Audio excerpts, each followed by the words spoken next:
Бүгүнкү күнгө карата Кыргызстанда дагы 37 адамдын анализинен коронавирус инфекциясы табылды. Бул тууралуу эртең мененки онлайн маалымат жыйынында Саламаттыкты сактоо министрлигинин өкүлү билдирди. Ошол эле учурда бир сутка ичинде 20 бейтап ооруканадан айыгып чыкты. Алар Бишкек шаары боюнча 9, Нарын облусу боюнча 7, Жалал-Абад облусу 2, Баткен облусу 2, Ысык-Көл облусу 1. Өлкөдө коронавирус жуктургандардын жалпы саны 1350 адамга жетти. Алардын ичинен 949 бейтап сакайып, 14 адам каза болду.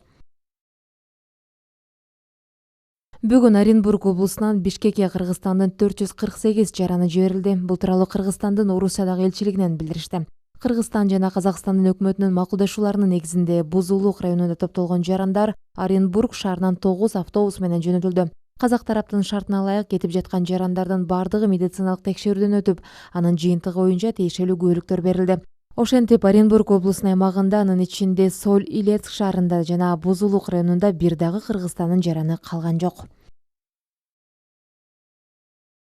Кечээ күнү жогорку кеңештин жыйынында депутаттар башкы прокурордун 2019 жылга карата мыйзамдуулук абалы боюнча отчетун карап, аны канааттандырарлык деп кабыл алды. 2019 жылга карата Кыргыз Республикасындагы мыйзамдуулук абалы жана аны күчтөндүрүү багытында прокуратура органдары тарабынан жасалган иштер жөнүндө башкы прокурор Өкүлбек Жымшитов баяндама жасап, жыйын суроо жооп беретин деп уланды. Отчетту талкуулоо маалында депутаттар коррупцияга каршы күрөшүү, мыйзамсыз баюу фактылары, балдардын укугун коргоо, укук коргоо органдары менен соттоо өкүлчүлүктөрдүн иликтөө жана акча мизилдөө ишмердүүлүгүнө карата көзөмөлдү күчөтүү маселесине өзгөчө көңүл бурушту. Бийлик органдары жана кызмат адамдары тарабынан мыйзамдардын так сакталышын камсыздоо багытында жаралган көйгөйлөр да көтөрүлдү. Андан тышкары чет өлкөдө жаза өтүп жаткан кыргызстандыктарды мекенине кайтаруу маселеси айтылды.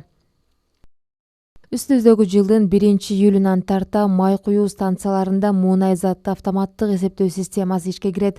Мамлекеттик салык кызматынан билдиришкендей, күйүүчү майды кассалык аппараттар болгон учурда гана сатууга болот.